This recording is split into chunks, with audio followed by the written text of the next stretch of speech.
Oi, oi, it's your boy, Slacky J. It's the Jack Slack podcast. We're coming at you midweek, 28th of April. And we got some fights this weekend. And I've just deleted a previous attempt to record this because I was getting far too distracted. First, I was watching this video by Mixed Molly Whoppery on Michael Chandler. And it was surprisingly good. I dunk on people like Mind Smash quite a lot. Well, maybe I don't. Maybe I don't enough. But there's an awful lot of trash on YouTube, and I was really pleasantly surprised by this. I've only watched like 5-6 minutes of it, so he could get out the Jordan Peterson self-help talking points later on, or descend into complete lunacy. But I thought it was something worth sharing, so go watch that. And then I was getting distracted by arguments with just idiots about fighter pay. I made a joke last night on Twitter, which was, everyone wants to fight Jake Paul for the money, except Daniel Cormier, who wants to fight him to keep other UFC fighters poor. And took off because, like most good jokes, there's an element of truth to it, which is Daniel Cormier has been really, like, anytime fighter pay comes up, general fighter pay, it's one thing to be like, the UFC has always treated me amazingly. But when that Masvidal stuff was kicking off, he's just very, I don't know, sycophantic to the UFC. It's no secret that he thinks he's going to be the next Dana, but he does lick the boot of the UFC fairly regularly. And people got on me like, oh, what are you saying? And, it's a joke, but decided to educate some people with, like, here's the revenue split, blah, blah, blah. And I met a dude who was giving me this, like, I can't make a decision on whether 12.5% of the revenue, I think it's like 14, 15, 16, whatever it is, it's below 20 they've been getting previously in the released documents, which they were sued and fought for years to not release. This dude's like, I cannot decide without seeing all of their books. And you're like, they're not going to show you all of their books. They had to be sued to show you this much. So he's like, and then he just starts on this, well, respectfully, the UFC is other leagues are other leagues. The UFC is different. And you're like, how? He goes, I need to see how much is Dana's salary. And you're like, that's the least of your concerns. Dana White is literally there so that you're like, oh, bogeyman, blah, blah, blah. It's not about, Endeavor just generally being a shitty company. Dana White, like, there was a point when he and the Fertittas were important, and now there's a point where he is basically just the front man to this band. And it's a boy band or a K-pop band, and it's being nefariously run from behind the scenes. But yes, this dude's brain was just mush. And that made me livid. And then I popped into MMA Reddit for a second. Top new post is, where should Gegard Mousasi be featured in pound for pound all-time discussion? So yeah, it was just, it's distracting me all over the place. So here I am. You have my full attention. And we're going to talk about some fights. So let's get, there has been some news this week, so actually we will cover that. The most pressing piece is that TJ Dillashaw got cut in sparring. Really, like, not great cut on the eye. Well, under the eyebrow, just above the eyelid. Your eyelid is, what is it, like 0.4 of a millimeter thick? But, you can get cut under there really easily. That fact brought to you by my recollection of an audiobook of Bill Bryson's The Body, which is terrific. You should definitely listen to that. But, the place you don't want to get cut is above the eye, because that's the place where they stop fights if you get cut. And cuts have a nasty tendency of reopening almost immediately. If they're not healed properly, you go back in there and the first thing that touches you is going to burst open. So yes, that's probably put the kibosh on that fight for a few weeks at least, which is a real shame. And it's even more of a shame because the new main event is going to be Michelle Waterson versus some lass. Now, I don't personally enjoy Michelle Waterson, but she was dragged kicking and screaming to a good fight by Angela Hill when they got pushed to the main event. So I will hold off on slagging that off too much until we get there. And I'm like, oh, for fuck's sake, what am I supposed to talk about on this card? Really just bummed out that we haven't lost a great fight. This is literally the Rumble in the Jungle. George Foreman gets cut above the eye because some guy threw his hands up to protect himself from George Foreman, prime George Foreman, and Foreman walked onto an elbow. And they did a press conference because they'd all been told to stay in Zaire by the Zaire government.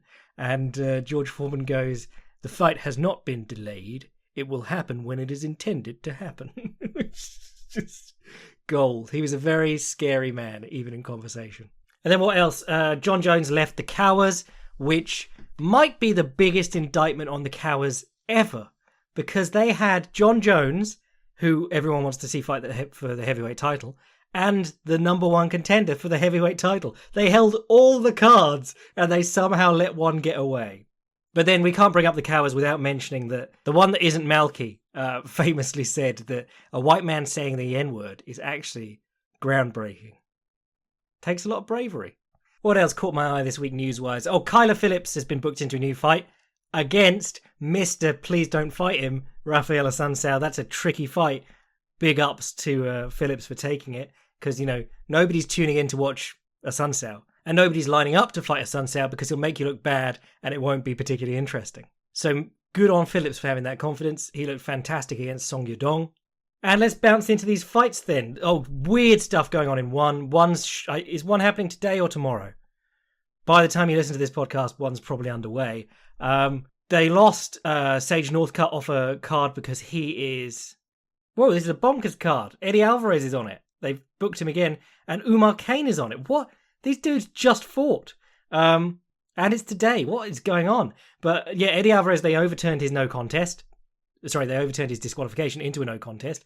Crazy. Sage Northcutt, you know, who is basically the pinnacle of health. If you could look like someone as a man, you'd look like Sage Northcutt. Maybe minus the blonde hair and the, I assume, smooth action man crotch. But picture of physical fitness, and apparently he's been properly fucked up by COVID. And then Ong Lashong was supposed to be headlining this card today against Vitaly Bigdash. Now, he won the belt off Vitaly Bigdash in a fight where the refs did everything they could to get him back to the feet whenever he was on the floor. He then lost the belt to Renier de Ridder the other month, who just ragdolled him on the mat, and I think rear naked choked him. So he was rebounding in a third match against Vitaly Bigdash. Bigdash gets coronavirus. The day before, they rebook him against Renier de Ridder, so he's the A side of this main event, but the champion is defending the title on short notice against him. Just mind-blowing. They must have given Renier de Ridder a lot of money or held a gun to his head. Why would you do that in that short notice? And then Shinya Aoki is fighting Edward Foliang for I think that's the third time. In the continuing theme of what is going on at Team Lakay, because I cannot stress this enough how frustrating it is and how confusing it is that Kevin Bellignon can beat Bibiano Fernandez, a world-class... Well, he was like number 2 in the world at bantamweight for a while. World-class grappler in MMA. And Bellignon can keep him standing and outpoint him with exclusively jumping back kicks. And then the next fight apparently forget how to do that altogether. And then Edward Foliang's the same. He beat Shinya Aoki by stopping him grappling. And then in the second fight, he just sort of falls on his back and lets Aoki submit him. I cannot work out what the Team Lakay guys are doing, because sometimes they beat world-class grapplers and you think, oh man, they've worked it out. And then other times they lose to the most basic of basic wrestling. Like Danny Kingad, if you touch his legs, he's falling over. And on the subject of touching legs, ignoring this there's not really much left on this one card, but PFL is also this weekend. And you've got Rory McDonald trying his run at a last $1 million payday before getting out of MMA. And he's booked, in the first round of this tournament, he's booked against...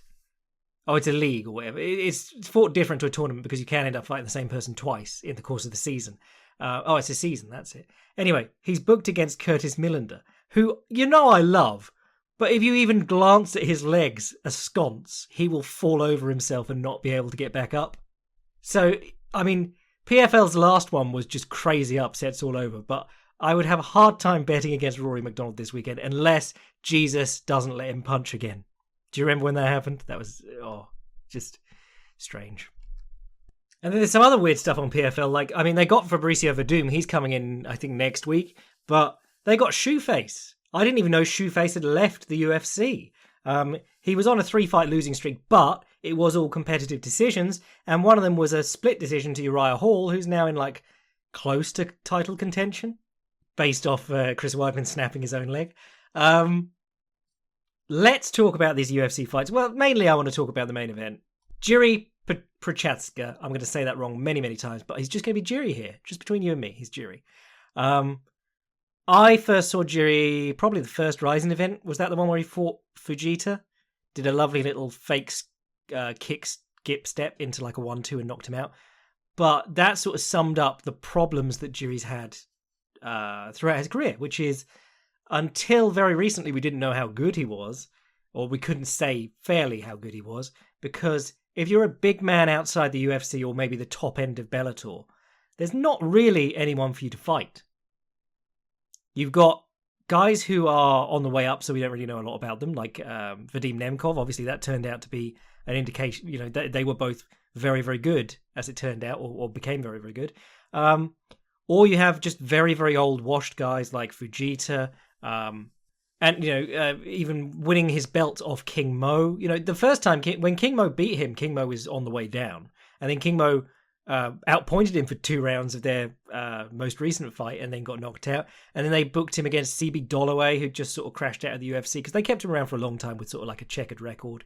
And then they booked him against Fabio Maldonado, which is really just, that's when you're at a loose end. You know, like Maldonado has not cared since he left the UFC. I mean, he did knock out Fedor, fair enough, but they brought him in to fight. I think they did Krylov first. He went to like Fight Nights Global. He was basically bussed in to lose to whoever your local big man is, and he looked absolutely shocking. Again, like his conditioning, and well, not conditioning, but like his weight and his age on his face just looked really bad against Jiri.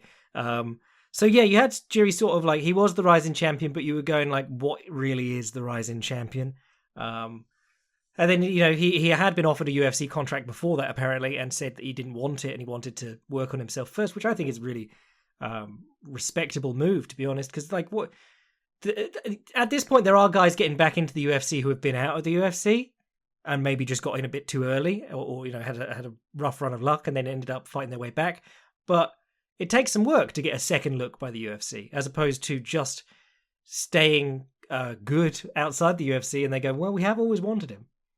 But he comes into the UFC and he fights Volkan Oezdemir, who is a very, like, there aren't very many technically good light heavyweights, and Volkan Oezdemir is definitely one of them. Especially since he dropped the sort of spazzing and trying to get the KO early, which he was doing during his like run for the title. Once he went back to like mixing in takedowns, striking up and down the body using kicks, punches, knees, everything, he looked really good. I think I gave him my technical turnaround the year that he fought Reyes and Latifi. And in fact, I think he boxed out Justin Gaethje to get that win, because Gaethje had fought, I think it was Vic and Barboza, and he hadn't really done a lot of time in the cage. So I was like, I don't know how convinced I am at the turnaround yet. Luckily, Gaethje continued to get better, and I think I gave him it the next year. But Oezdemir, yeah, you know, I knew he was a solid guy. I knew he was all around skilled, and he would mix it up. And he came in against Jiri, and he did all those things, and he made Jiri look very bad. And then Jiri just decided to knock him out, which was incredible. But I mean, Jiri's got all these strange looks. Like, he does a thing that Prince Naseem used to do a lot, which is, well, no, actually, he holds one hand over the other like he's doing a guillotine, but in front of his belly, and then shoots a right straight out from there, or a left straight, without moving his shoulder, which is quite impressive. And it reminded me a lot of what Prince Naseem used to do, where he'd rest like his wrists on the inside of his thighs. He'd stand very wide and rest his wrists on the inside of his thighs, and then shoulder feint one way and the other, and then come up from underneath the guard or round the guard. Jiri does stuff like that. It's very cool. But Jiri also very good at stepping with his punches, very good at stepping backwards with his punches. He knocked out a lad called Bruno something or other, big Brazilian dude in Rising like that. But also, like, he head kicked Oezdemir. Oezdemir tried to throw at him to keep him off. Jiri stepped back from southpaw to orthodox and hit him with a left uppercut and a left hook off the same hand. Did the same thing against King Mo, shifted backwards and hit him with what was now his lead hand. Very, very slick at that sort of thing. I think offensively he's very, very skilled. He's got some really clever ideas, and you can tell that he thinks a lot about what he does. Defensively, yeah, less so. I was watching the Rising commentary, and the Rising commentary sounds like Fabio Maldonado looked. They're going like, Jiri's so elusive there while he's getting outpointed by King Mo, an ancient King Mo. And you're going, I'm not seeing this. I'm not seeing him slip punches. I'm seeing him get like kicked in the leg, tagged in the body, tagged in the face. But I think the thing about Jiri is that he, similar to Dustin Poirier, and I'm not going to directly compare them, because Dustin Poirier, in the course of bringing his hands down, learned to shoulder roll, gets down behind his elbows, does clever things. But like we talked about, the big difference between the first McGregor fight and the second McGregor fight for Poirier, his hands have come down, and he's actually looking at what the opponent's doing. And while, keep your hands up is the standard, if all else fails, keep your hands up, the coach will shout from the corner to try and keep you safe. If you can lower your hands and you can get a better look at what the opponent's doing and react better by doing it, it has incredible value. And by lowering his hands, Poirier's, I'm not saying in this match he learned to look at McGregor's punches by dropping his hands. I'm saying that by lowering his hands in training and learning to get down behind his shoulders and elbows, Poirier had more and more rounds in training where he could see what was coming more clearly. And then he got in there with McGregor, had his hands low, was looking for check hooks constantly, wasn't ever covering up like he did in the first fight, and letting McGregor pick his shots on him. And I think Jiri is a lot harder to hit when he's got his hands down and he's waiting for you to come to him. He tends to be a lot more hittable when he's going to his opponents and swarming on them and being offensive. But there's lots to like. I mean, while he does pursue the knockout relentlessly, and he's got a lot of first round knockouts, he has a pretty good gas tank, and he's he's patient with it too. If you watch the Vadim Nemkov fight, I mean, obviously quite a long time ago, but he basically won that fight by keeping pace with Nemkov, because I think it's the second round ends, maybe the third. They're in a tournament, so I think they had a 10-minute first round, and then it ends in the second. Can't remember when it ends, but at the end of one of the rounds, Nemkov's on top of him. They ring the bell. Jiri jumps up and goes to his corner. Nemkov's laying on the floor and then can't get up and has to retire from the bout. The dude has a very good gas tank for any light heavyweight. They don't, light heavyweights and heavyweights especially just don't bother with cardio as much as they should. And also, don't have it because they're moving gigantic bodies around the entire time. But not only is that interesting, but also being able to carry the knockout power through. So many guys gas themselves out looking for the knockout. He seems to be a pretty consistently hard hitter. And he does do good work in combination, like against King Mo and stuff. Lots of stuff to like about him. Has a lot of trouble with low kicks, because he adopts this very strange stance where his feet are, his stance is very, very long, and he squats down quite low, but from shoulder to shoulder sort of direction, width. It's not a very wide stance. He's, close to on a tightrope. So if you kick him in the lead leg, he tends to stumble all over himself. He also stands quite deep in his stance, so he has trouble checking kicks or moving away from kicks. He stands, he squats a lot, and it makes him quite susceptible to that. CB Dollaway kicked him for free, basically. Uzdemir did when he wanted to. King Mo did. And his answer basically was to just try and back people up, which is fair enough, a good way to deal with kicks. But it's still there, which is interesting. Now, contrast all of that, the Bushido bullshit that he loves, and the football hooliganism, the dual paths of the samurai, the neo-samurai, Jiri Prochazka. Contrast all of his craziness with Dom Reyes, who really likes the fight clean, does not like messy fights. Part of why John Jones was able to let Thiago Santos and Dominic Reyes into the fights was when he stood back and made it a tit for tat kickboxing match. And Cruz has excelled against people who fight him too clean, or then get frustrated or scared out in the open and try and lunge at him, and then he can sidestep off and hit him with the left hand or with the left uppercut, as he did against Weidman. Part of the interesting thing in that Blachowicz fight was that it wasn't a frantic fight. Jan Blachowicz wasn't all over him, smothering him. It was a weird outside sort of kickboxing match, but Blachowicz's combinations are quite strange, and his movement itself is quite strange. He's a weird herky-jerky character. He's doing step-up round kicks to the body on the side that Reyes is circling away from, which is just, it's not really very tactically sound, but it was still opening up a gunshot wound in Reyes' side. And then he got caught stepping in and Blachowicz gave him the Polish power. So the intrigue here for me is, can Dominic Reyes stay off him and comfortably chop him up, particularly with like low kicks and counters when he steps in, or convince him to lunge for him? I think this is a fight that very much benefits Reyes standing at a longer distance. I mean, Jiri's reach is monstrous. He's 6'4", and he's got an 80-inch reach. I think Reyes is 6'3", 6'4", and he's got a less than that reach. But if you lengthen the fight out and get him to kick to kicking range and make him step for his punches, you can start trying to counter his footwork. I think a bad fight, Jiri's able to pressure him to the fence. I mean, if you watch those fights against some of those washed-up guys in Rising, he does very well just pressuring them to the ropes and trapping them there and beating them up. I don't know how much more I can really tell you about this fight, but I'm quite intrigued by it. Dominic Reyes versus Blachowicz 2, I'd be pretty interested in. Jan Blachowicz versus Jiri Prochaska, now that's an interesting fight. That's the kind of craziness that we not only deserve, but frankly at this point I want. So honestly, quite looking forward to that if I think about it at all. Jiri, I think I've said it already, but I had a lot of fun watching his fights, which is very unusual for researching a light heavyweight prospect. What else we got on the rest of this card? Cub Swanson versus Giga Chikadze. This is interesting because this is Giga Chikadze's step into the main show, I suppose. I've been hype on him since he was back in Glory. He was in Glory and he was like, I want to fight in the UFC, and the UFC were like, go get some fights. And then while he was out getting fights on the regional scene, they hired Gokhan Saki off no fights, which is really tragic. But Giga Chikadze, fun fighter. The only thing about him is that he's not a good finisher, which really hurts you if you're a striker. If you're a grappler, people come in with the aim that it's going to be a more technical fight anyway. But if you're a striker, you really need to be knocking people out. And he just...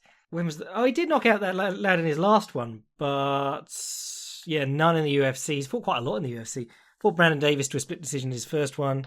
Owen Rivera was hilarious because that dude's at least 2 weight classes lighter. If you go watch that fight, it's just so funny. The dude came in at short notice. Fair fucks to him, Owen Rivera, because he was 9-4 and he came in, obviously the underdog because he's fighting upper division against a very good fighter in that division.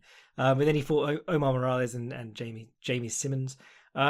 He's just been quite busy through 2020. Like 4 of his UFC fights were in 2020. So he's been angling for a shot at something for a while, and they've given him Cub Swanson. Swanson, I was surprised to know, not on a losing streak, actually on a winning streak. The Crone Gracie fight where it was like, here's the shit hot grappler that's unbeaten. Let's give him an old guy to see how he fares, and he beat Crone Gracie into what is effectively retirement at this point. And then he had a grappling match with Jake Shields in Quintet where Jake Shields blew his knee out. If you've never seen that, go and watch it. While I do moan about the knee reap being banned in IBJJF competition, which I don't think it is anymore, they changed it while no one was competing over the pandemic. But Jake Shields gets him in a knee reap. He's safe from the heel hook, or at least he's keeping himself safe from the heel hook. And then his knee just goes bang laterally. Horrible stuff. Was out for a full year. Yeah. So then he came back in December against Daniel Pineda. I thought Daniel Pineda did all right in that fight, but Cub really came on after a slow start and battered him. Knocked him out in the second round. I mean, Cub, he's interesting because he's a wily ass veteran. He's been around forever. He's always been he's not always been within reaching distance of a title shot, but he has at several points been within grasping distance of a title shot. And then he'll lose to Frankie Edgar, which is unfortunate because Frankie, would then bounce into a title shot because he's Frankie Edgar. Or Brian Ortega, just unfortunate guys. But he's got some good wins like, Charles Oliveira, Ross Pearson, Dustin Poirier back in the day. That was a featherweight, obviously. Really, in recent years, his wins have come over less than not the top of the top. He had a really bad run of 4 losses. Brian Ortega, Frankie Edgar again, Renato Moicano, and then Shane Burgos. But that was a split decision, but I seem to remember thinking Burgos won that, but then I loved Shane Burgos. But then I loved Cub Swanson too, so I was probably fairly impartial. I refilled my drink and I checked the replies to that Daniel Cormier joke again. If you ever do any kind of numbers, on a tweet, you very quickly remember that thing that George Carlin said, think of how stupid the average person is, and then remember that half of people are stupider than them. Just full of people giving you the most obvious thought that falls out of their head. Literally dudes just writing, Jake Paul is the money match right now, but if he loses, he stops being a money match. Like, you've just described everything. Everything in combat sports. Thank you. I am so glad that I don't have to deal with these people day to day. Be stupid and flippant like me. Stupid and sincere. People pick up on it. Cub Swanson versus Giga Chikadze. What to watch for? Giga Chikadze with the back step into southpaw to line up his left kick to the body. Cubby Swanson with his left hook into inside low kick and left hook the body kick. Loves his dipping jab to overhand right. Loves the calf kick in recent years too. It's a 3-rounder. Haven't been blown away by Chikadze's hands in recent memory, to be honest. Very bread and butter stuff. Be interesting to see if, his footwork plays a large part in what he does. So it'd be interesting to see if Cub's body work and low kicks can slow that down. You'd expect the guy to be able to deal with low kicks because he's a fairly accomplished kickboxer. But body shots and then takedowns might help Cub. I mean, Cub he looks so undersized in that weight class nowadays, which I think is just how things have gone. Like BJ Penn, it used to be the case that we were all like, he can't possibly. The cut to lightweight kills him, and then he goes down to featherweight at one point and meets Yaya Rodriguez, who looks like 2 weight classes bigger than him. Guys are getting better at cutting huge amounts of weight in spite of like IV bans and shit. I think this is a good one. I mean, yeah. I'm trying to think of like Chikadze's best competition. Like Brandon Davies, he had a very close fight with. This is a real step up for him. I mean, he's an old guy, but just no one else on his record is sort of similar experience and competence. Don't have much more to say about that one. I'm just intrigued by it. Iwan Kutalaba, the angriest man in MMA, takes on Dustin Jacoby. Hey, that'll be fun. Jacoby, another guy, went to glory, came back, low kicked a load of people. Looked okay in his last one, looked better in the first one he came back for. Kutalaba obviously coming off that knockout loss to Ankalaev, and about 4 cancelled bookings of that matchup in the meantime. Actually, he was booked to fight Devin Clark before this one. This looks like... this is the kind of fight where I would favour Iwan Kutalaba because he's very skilled, there's no doubt about it. I think he can blow away most people in that division. Spare like the top guys, but he does slow down so obviously. You didn't see it against Ankalaev because Ankalaev got him done quick in both of them, but the Glover Teixeira one is a painfully obvious example. Same was true against Cannonier, and got submitted late by Serkinov, but just he's twice as scary as he in the first round as he is in the second and third. What else is going on? Strickland versus Jotko, that could be fun. 2 gangly ass dudes.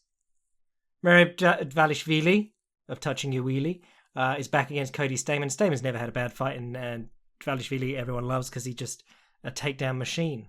And then, Cool Hand Luke's on the undercard. Kai Kamaka III, who I always see the name of, and then I can't remember his fights at all. Yeah, it's an okay card. Nothing special, but maybe it turns out to be a banger. Got potential. Or as Lancelot Brown would say, it has capabilities.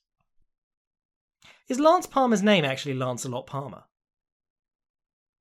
That would make him cooler, if I'm honest. They call him Lancelot because he holds you down and tries to hump you. Let's get a quick question done and then we'll get out of here for today. What's up, Slack? Looking at the successes of fighters such as Whittaker, Burns, Oliveira, Poirier, etc., it seems a few fighters have found success switching weight classes in the last few years. Many others have tried and failed, brackets Weidman, RDA, Lee, etc. Some seem to escape tough divisions with bad matchups, some to stop fighting the scale, and some for little reason at all. My question is, which current UFC fighters do you think could revive or kick off their careers with a move up or down? And shed some light on the positives and negatives. Cheers from Billy. I think, you said it there at the end, some for little reason at all. For a long while, before we had people succeeding in second weight classes, the change of weight classes was like the go-to. I'm losing and I don't know why. It was like got to shake something up. It was like changing camps. There was Well, I mean, there's still a bit of that, but back in the day, it was like, you lost one. You should go to, I mean, it was Greg Jackson. It was Jackson Wink for quite a long time, and then it was TriStar. It's just, you've got one camp that you say, you should go there. For a little while, they were like that about Straight Blast Jim Ireland. But, it was seen as like I suppose, a holistic sort of thing where, like, we don't know what's wrong. Do this and see if it helps. But the weight class thing is really interesting. I mean, we just talked about it on this episode. Some of these guys now are enormous. I've heard the Heavy Hands boys talk about this before, and I thought their take was quite interesting, where they came to the sort of conclusion that if you want to go up in weight, it helps to be a striker, because you're probably going to have a speed edge. So Whittaker, Gastelum. But I feel like those two also benefited enormously from having standout excellent takedown defense. And certainly, like, it's hard to do this with a lot of fighters because they are changing products. Rob Whittaker definitely got better at defending takedowns and getting back up once he got up to middleweight, but that's probably just because he was getting better anyway. He's still a young guy when he went up to welterweight. Sorry, went up from welterweight.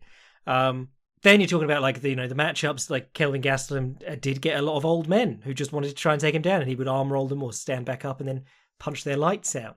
I think there's something to be said of the landscape in the division in the UFC, and particularly where you are in that division in the UFC, because we could talk about fighters who, like, are maybe draining themselves or could benefit from an enormous speed advantage by going up in weight.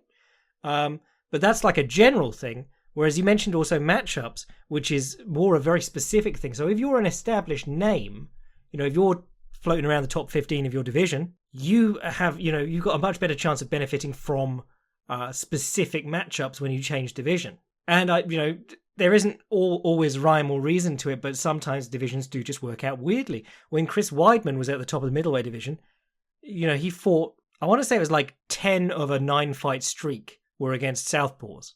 And that wasn't because everyone in the middleweight division decided to be a southpaw. It was just that the guys who fought their way to the top of the middleweight division were all southpaws for some reason. And if you look at the landscape of the top 10 of a division, and you're in, say, say you hate wrestling and you're in a division full of wrestlers, and you look at the division above, and maybe it's strong, scrambly grapplers and strikers, but they aren't as strong at getting people off their feet.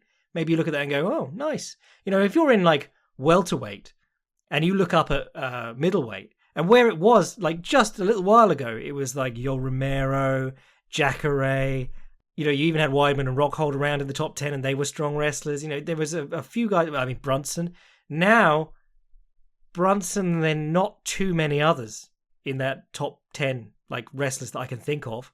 Whereas, if you get into the top 10, basically to get a title shot at welterweight now, you're probably going to run into a strong wrestler. You're probably going to run into a strong wrestler who's already lost in his title shot, and you've been tasked with, like, either beat him or he gets another title shot. But then when you look at someone like a Leon Edwards, who is you would consider a striker, but I feel like he benefits from fighting wrestlers, people who want to clinch with him, people who want to try and take him down. His game has been better since he's been doing this breaking elbow stuff and knees on the inside.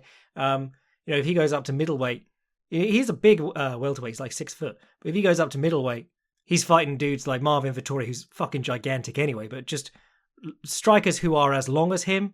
I don't know if he benefits any from that, It's an interesting question. I think I was trying to think of some lower weight class guys who could benefit from that. But I'm drawing a blank right now.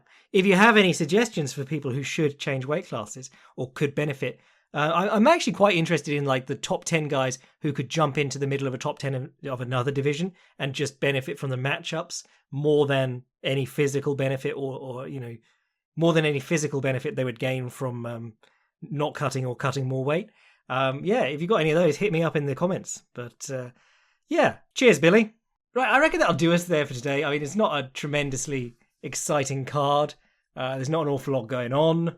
I'm going to go and write something interesting, and then we'll reconvene on Monday. If you want to get extra history episodes and articles, including the Rose Namajunas Long and Short Rhythm, sign up to the Patreon, support the podcast. If you want to see what I'm writing at any time, fightprimer.com. And if you want to send an email to the podcast, jackslackpodcast@gmail.com. I am your boy Jack Slack. Curtis Millender with 6 months of sprawl training, bless.